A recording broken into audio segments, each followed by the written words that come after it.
Here's what's coming up in the Category 5.tv newsroom. Microsoft no longer sees PlayStation-maker Sony and Nintendo as the biggest competition for its Xbox platform, and you won't believe who they see as their biggest threat. An artist tricked Google into thinking that there were major traffic jams by pulling a wagon filled with smartphones down empty streets. ARM is getting edgy with 2 new processor designs which bring slimline AI workloads to smart speakers and other Internet of Things devices. And Windows Trust and Abandoned Driver code lets ransomware burrow deep into targeted machines. Stick around, the full details are coming up later in the show. This is the Category 5.tv newsroom, covering the week's top tech stories with a slight Linux bias. I'm Sasha Rickman, joined this week by Jeff Weston and Robbie Ferguson. Some quick honorable mentions this week. A hacker crew managed to temporarily take control of Facebook's official Twitter account. The irony. In a tweet posted on February 7th at 3:50 p.m. on the official @Facebook Twitter feed, the attacker posted, "Hi, we are OurMine." Well, even Facebook is hackable, but at least their security better than Twitter. They then went on to advertise their services, saying to contact them in order to, quote, improve your account security, unquote. OurMine did not say how they got into the social network's Twitter account, but no self-respecting hacker would ever pass up the opportunity to blast Facebook's security practices. According to a draft research paper from the astronomers who are analyzing it, a mysterious radio signal from space that was first detected in Canada appears to repeat at regular 16-day intervals. The unusual signal, which has been traced back to a spiral galaxy roughly 500 million light years from Earth, is known as a fast radio burst, aka FRB. It has been fascinating astronomers since Canada's CHIME telescope first detected it in 2018. Scientists have discovered hundreds of seemingly random one-off FRBs over the last decade, but only a handful of them have been found to repeat. Now, here's the thing. This particular signal is not only repeating, but it appears to be sent out at regular intervals. The signal starts, and let me just say, this is not sci-fi, this is really reality. The signal starts every 16.35 days. It lasts for 4 days and then falls silent for 12 days before starting up again. According to the paper, that is a recurring schedule. The number of bursts within each 4-day blast varied each time according to 409 days worth of data that was compiled by CHIME. The study authors say in their abstract, quote, "Our results suggest a mechanism for periodic modulation and disfavor models invoking purely sporadic processes." In other words, and this is not a quote, so the quote is over. But in other words, the signal is not repeating at random, okay? So they say that the source may be flickering at regular intervals, or some other factor might be interrupting the signal blasts in a consistent pattern. Orbits come to mind for me, like that could be part of it, for sure. But if their findings are confirmed, the discovery would be another first in the early study of FRBs, which have only been known to science for a relatively short period of time. Called the ultimate ARM Powered NAS, Helios 64 is accepting pre-orders discounted for the first 500. Helios 64 is a full-fledged Linux-powered NAS solution that offers built-in features that you will not find in any other product at this price point. It supports up to 80 terabytes of data storage in 5 hot-swappable drive bays, plus support for a single M.2 for applications that demand extra performance. For connectivity, it uses the new multi-gigabit speed standard on dual LAN ports. They offer up to 2.5 gigabits per second throughput. The NAS uses an ARM 64 hexacore SoC. It features 4 gigabytes of RAM and a 16 gigabyte eMMC for OS storage and booting. Now, it's a NAS that's basically behaving like a Linux computer. So because the Helio 64 is open source, once it's released, we're going to begin seeing distributions created specifically for this hardware. The Helio 64 was slated for release as early as next month, but with factory shutdowns due to the coronavirus, the first shipments will be delayed. An ETA update will be provided by the company once factory lines are allowed to reopen in China, but we estimate it to be late spring or possibly early summer. Pre-orders are discounted to just, are you ready for this? $285 to the first 500 orders. And you can place that order now at cobol.io. Let's get into the top stories we're following this week. Microsoft no longer sees PlayStation-maker Sony and Nintendo as the biggest competition for its Xbox platform. Phil Spencer, Microsoft's head of gaming, said he now considered Amazon and Google as his top rivals because of their cloud computing infrastructure.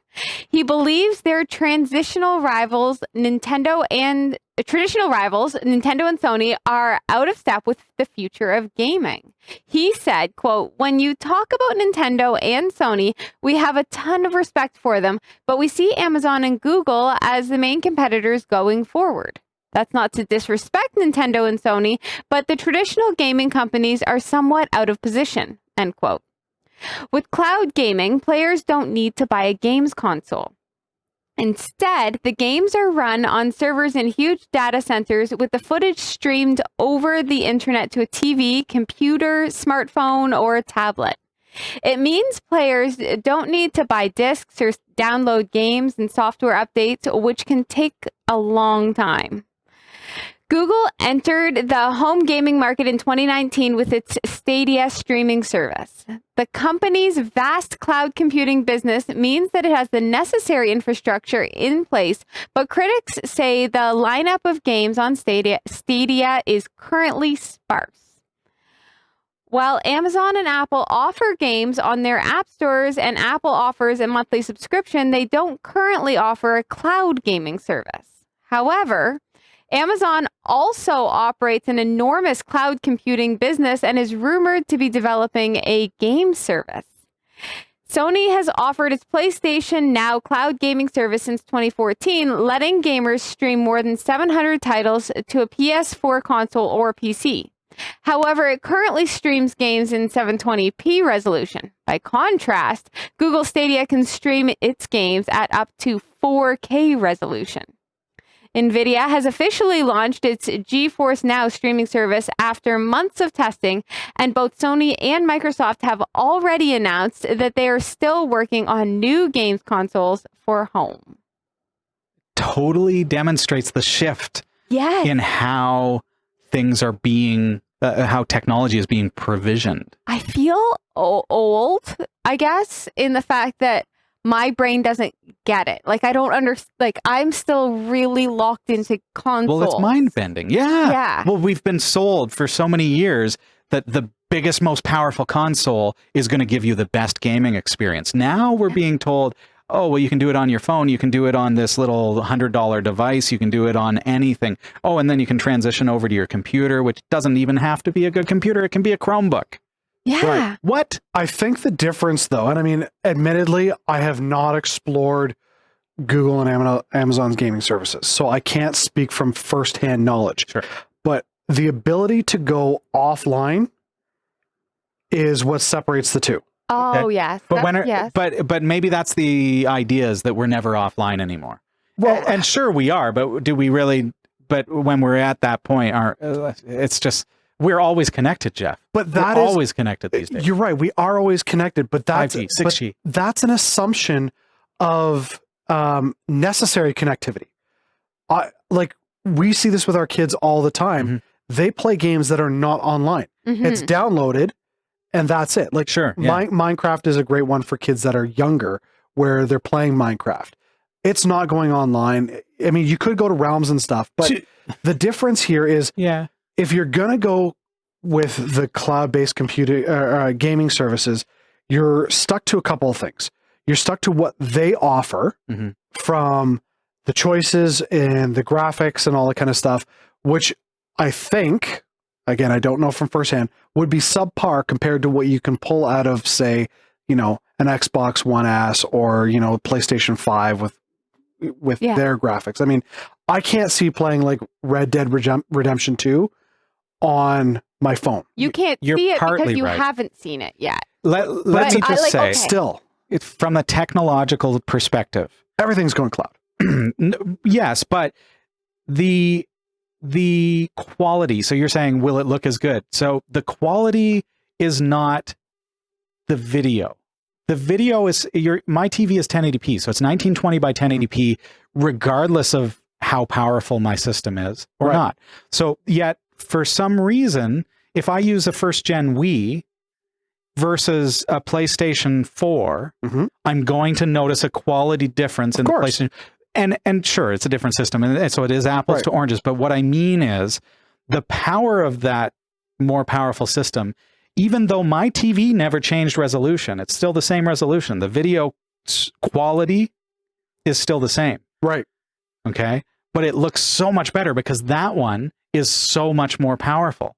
So now take that and put it into a cloud server, where this cloud server is still streaming 1920 by 1080p to my 1080p TV.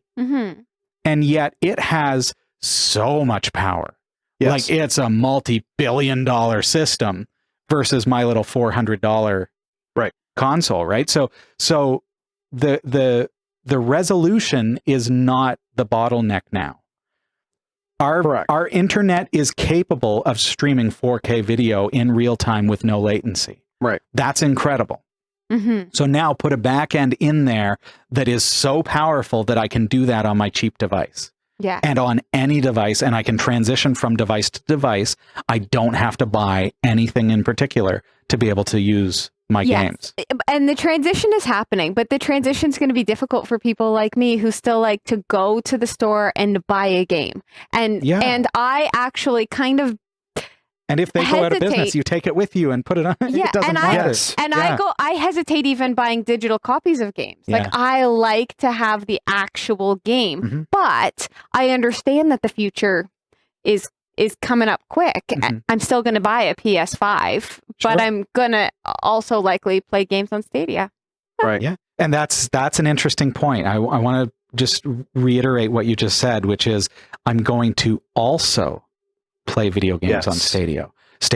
So I don't think that we're replacing that offline phone device. I think we're supplementing it and saying, an enhancement. Hey, now, okay, you can also, when you're connected to the internet, play games that you can't play when you're offline that are like high end. Yeah. And that's where, okay, maybe this is just another platform.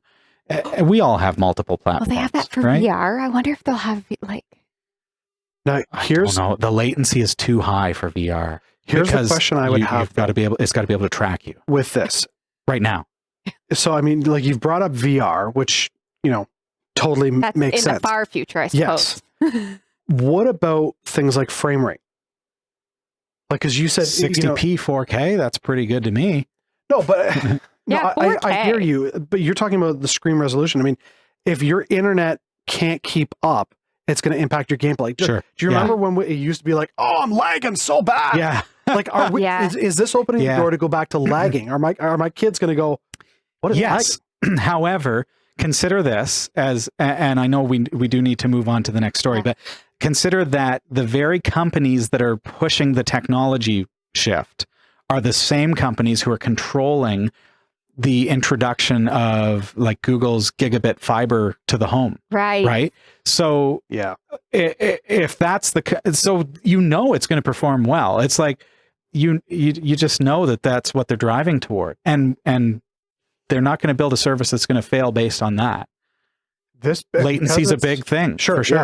And because this is internet based, it's going to resolve the cross platform compatibility issues. It's an interesting thing, though, because you have to remember that this is not game streaming. This is video streaming. Mm-hmm. We've already proven through YouTube and through everything else that video streaming is great these days. Yep. There's no latency on videos, like really in real time, if it was real time. So they've created real-time video streaming service that has the interactivity of controls. Mm-hmm. And a control doesn't take a lot of bandwidth. No. So it's like, it's instant as long as you don't have high pings. Right. As long as you don't have latency on your internet connection. And that's the key thing. And so they'll be driving ISPs to support their codecs, and we'll see an evolution in that kind of thing. It's going to be interesting. We're in like a cuspy kind of time now. Yeah. Very cool. If you've tried Stadia or any other cloud-based service, comment below. Let us know. If you've been contemplating it, maybe post why you haven't tried it yet. Mm-hmm. What's holding you up? Artist Simon Weckert noticed something unusual at a May Day demonstration in Berlin. Google Maps showed that there was a massive traffic jam, even though there were 0 cars on the road. Soon enough, Weckert realized that it was the mass of people, or more specifically, their smartphones, that had inadvertently tricked Google into seeing gridlock on an empty street. And then he decided to do it himself.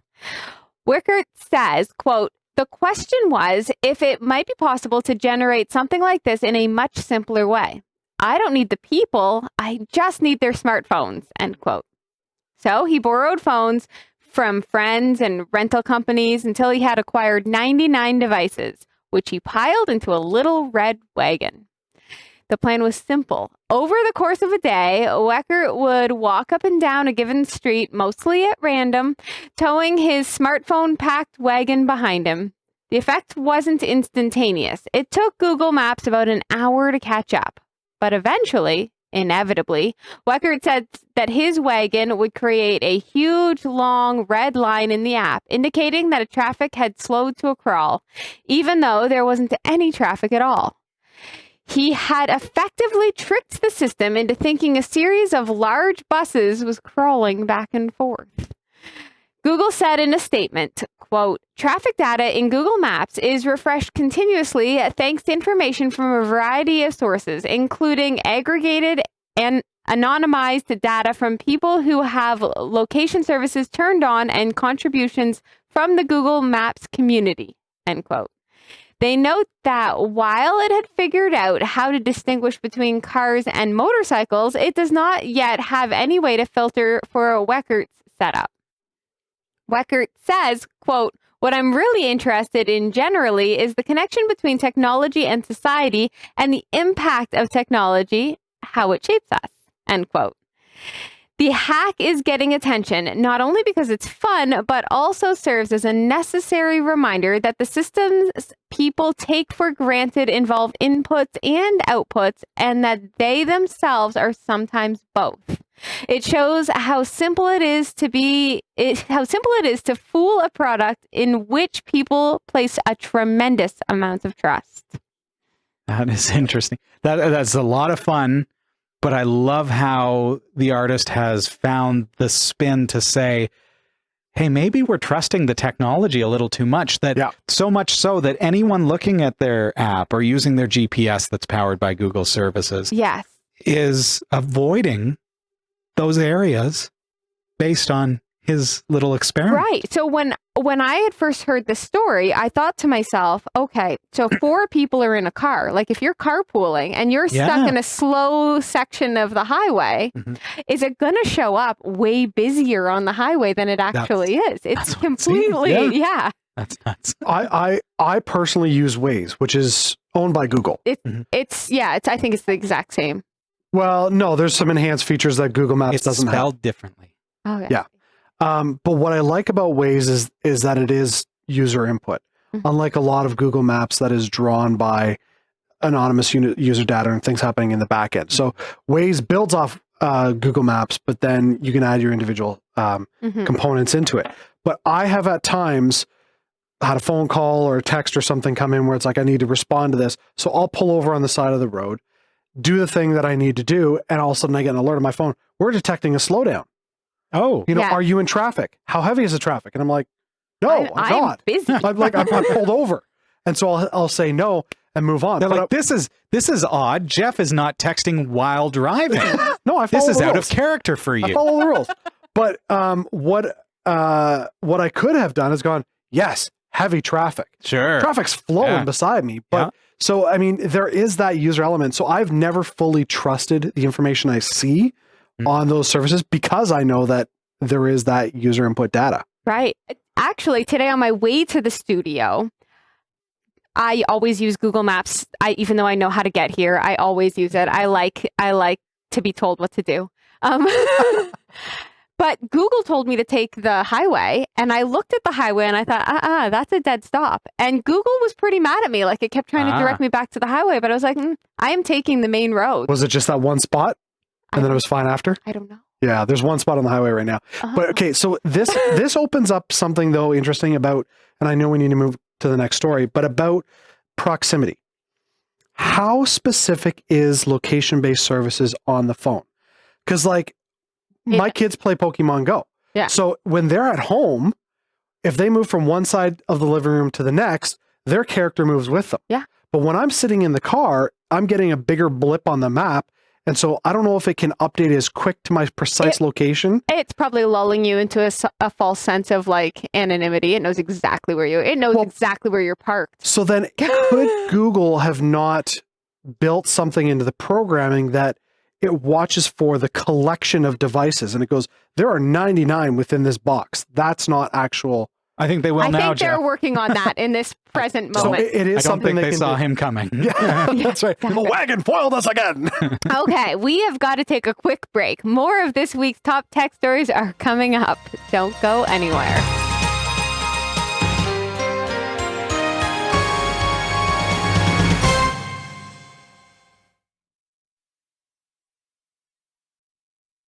Welcome back. ARM has announced the Ethos U55 and the Cortex M55 for edge devices, bringing an AI neural network accelerator to future smart speakers, light bulbs, fridges, and other IoT devices.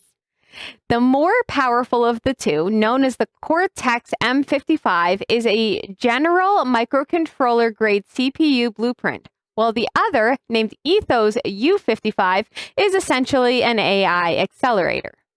The Cortex M55 is based on ARM's Helium technology. The Ethos U55, on the other hand, is a novel architecture for ARM and has been described as a micro neural processing unit, or micro NPU for short. Both processors are available now to license and are intended to be used together.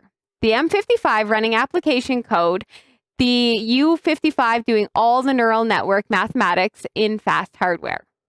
The senior director of the IoT and embedded team at ARM says, quote, "The micro NPU cannot be used on its own. It needs to be paired with a CPU like the Cortex M55. Together, this system delivers 480 times the performance compared to previous Cortex M generations working on their own," end quote. We expect to see chips using these blueprints early next year. Awesome.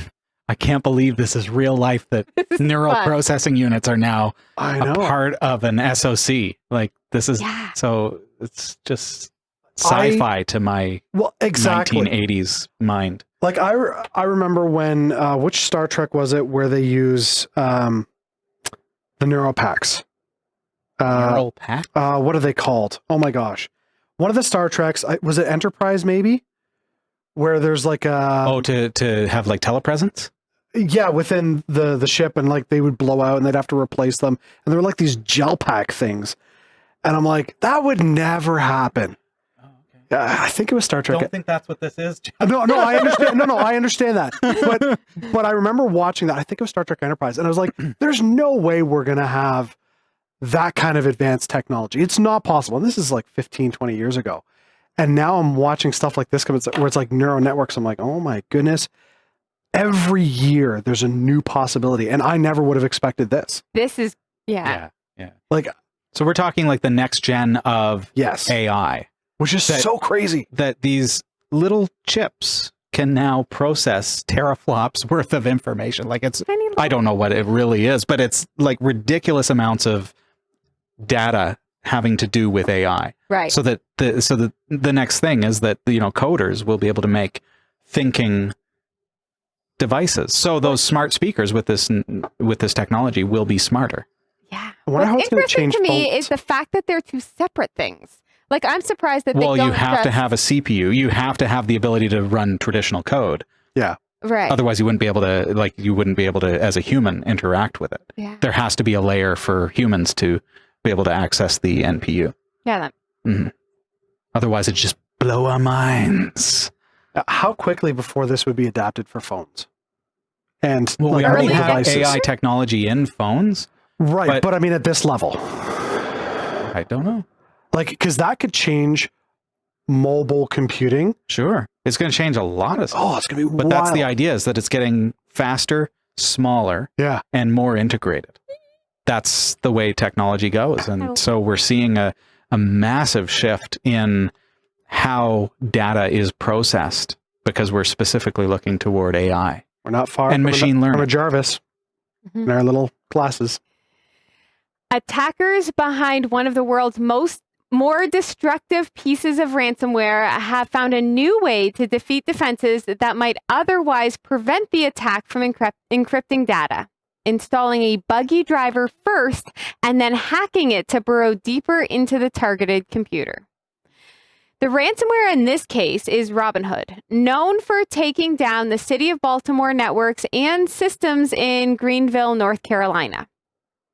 Robinhood can easily encrypt sensitive files once a vulnerability has allowed the malware to gain a toehold.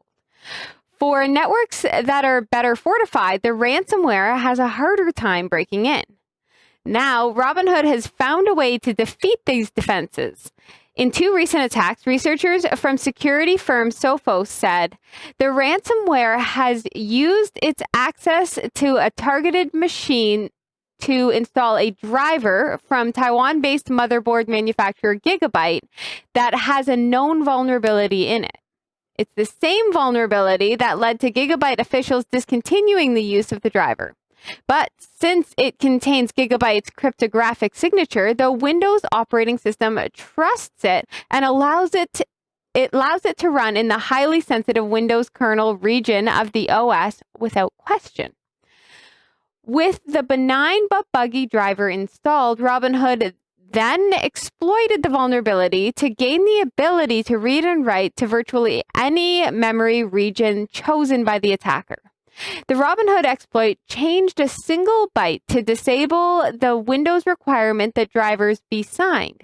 With that, Robinhood installed its own unsigned driver that used its highly privileged kernel access to kill processes and files belonging to endpoint security products.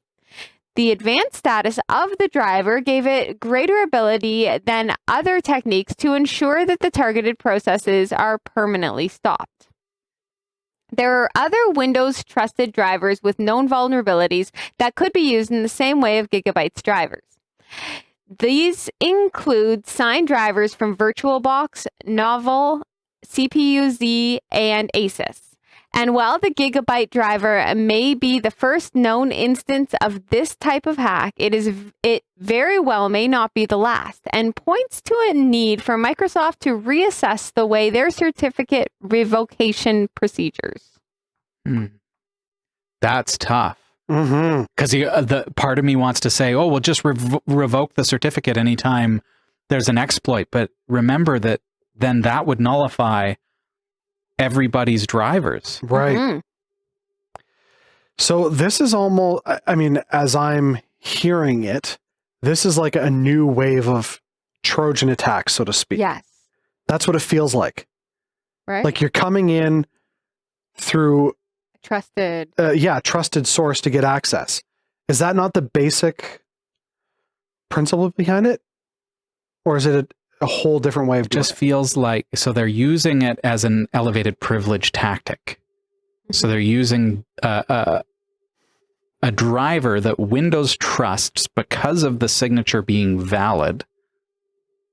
So it's not a fake driver. It's not like a malware. It is a legitimate driver, but it has a bug in it that caused it to be recalled, basically. But the Windows operating system, no matter what version you're running, still trusts the installer for that driver because of the certificate that is applied to it. And so the hackers are using that to then be able to elevate their privileges and do whatever the heck they want. Right. And that's the scary thing, because how do you stop that? How can you possibly stop that? I think it comes down to, where's your first line of defense?